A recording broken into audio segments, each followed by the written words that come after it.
Hello there and welcome back. I'm still Jimbo Marshall, video professional. You know, one of the questions I get all the time is, what camera should I use when I make my videos? Well, you certainly don't need all of this fancy equipment. Now, for years, I've answered this question with, just use your phone. Keep it simple and just use your phone when you make your videos. Well, thanks to the pandemic, my answer changed. My answer now is use Zoom, and the reason is pretty simple. Zoom became the standard. Zoom isn't just for meetings. You can actually use it to record your videos. And when you follow the 5-paragraph essay style that I taught you in the last video, you'll be able to send your raw video to an editor with easy editing directions. There's zilch Zoom reasons why you can't be making your marketing videos either on your own or with the help of a company like That Video Thing. Now, as far as I know, we are the only company working with lawyers on Zoom to produce weekly and monthly content for hundreds of small law firm owners all over the country. Now, we're going to share a lot of technical stuff with you in this email, but here's what I want you to know. Your speed of your internet will affect the video quality when you're using Zoom. And of course, faster is better. If you don't know the speed of your internet, it's time to get yourself internet educated. Just go to www.speedtest.net and hit the big go button and you'll see your speeds. And like I said, faster is better, but what is fast anyways? Well, if your upload is over 25 or 30, it's going to be okay. If your download is faster than 100, it's going to be okay. So educate yourself about your internet speed and consider upgrading if that's an option. Also, for better Zoom quality for your meetings or when you're making videos, pause all internet activity when you're using Zoom. Now, let's get into your settings on Zoom.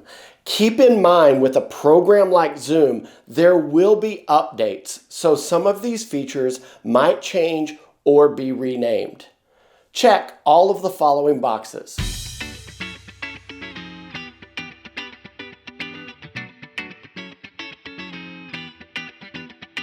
Next, I want you to look at your recording settings. Please make sure the following boxes are checked.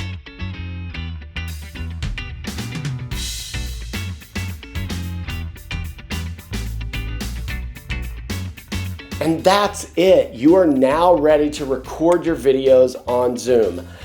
But now I'm guessing you have questions about lighting or your background, and I knew it. So lucky for you, I have just the video you need to watch. Embarrassed of your background on Zoom? Feel like your video looks too dark or blindingly bright? You may even feel so hopeless you've resorted to a virtual background. But what's a lawyer to do? Alison Marshall here, and I am here to tell you what a lawyer is to do about their less than cinematic lighting and their Zoom background. Let's start with lighting. We want your face evenly lit. That just means we don't want one half of your face too bright while the other is in the shadows. Now, if you think you need to buy some lights, but you're not quite sure which ones to get, we got you. We have a list of That Video Thing approved equipment and where to get them. But what about natural lighting? If you're able to film facing a window, fantastic. We love natural lighting. But remember, the weather does not always comply with your video schedule. And the last thing you want is inconsistency in your lighting in your video. Go ahead, take some time, get in a Zoom room by yourself and mess around with the lights and your surroundings until you hit that sweet spot. Oh, and here's a Zoom hack. In your Zoom's video settings, there's actually a way to manipulate how bright your picture actually looks. Okay. Now onto your background. First of all, your background should be kept clean and simple.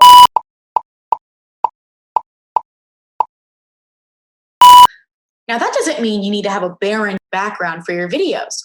Maybe you have a piece of art behind you, or your framed diplomas or family pictures, and you could never go wrong with adding a plant or even some flowers into your background. And know that you don't have to be flat up against the wall. Add a little definition to your video by allowing there to be some sort of angles in your background. It makes your whole video look a little more 3D. Now, what we absolutely do not want is for you to be sitting right in front of a window, or that your background has nothing other than the white wall you're standing right up against. It starts to look a little less lawyery and a lot more mugshotty. Now, you still might be thinking, I just can't find a good background, or, okay, my office is a little messy. Cut me some slack, Allison.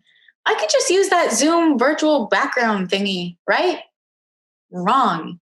Here's the thing about the virtual background. You're not fooling anyone, and it's just distracting. Just take these tips and a little bit of time to make a corner of your office or your home Zoom ready. I hope I've been able to shed some light on your lighting and Zoom background. Who knew that background and lighting could have such a huge impact?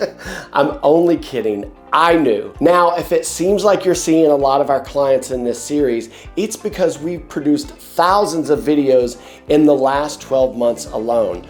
We have figured out a lot of things that are working when it comes to making marketing videos that are going to make you money. That's it for today. Keep an eye on your inbox. We've got another great video coming your way soon.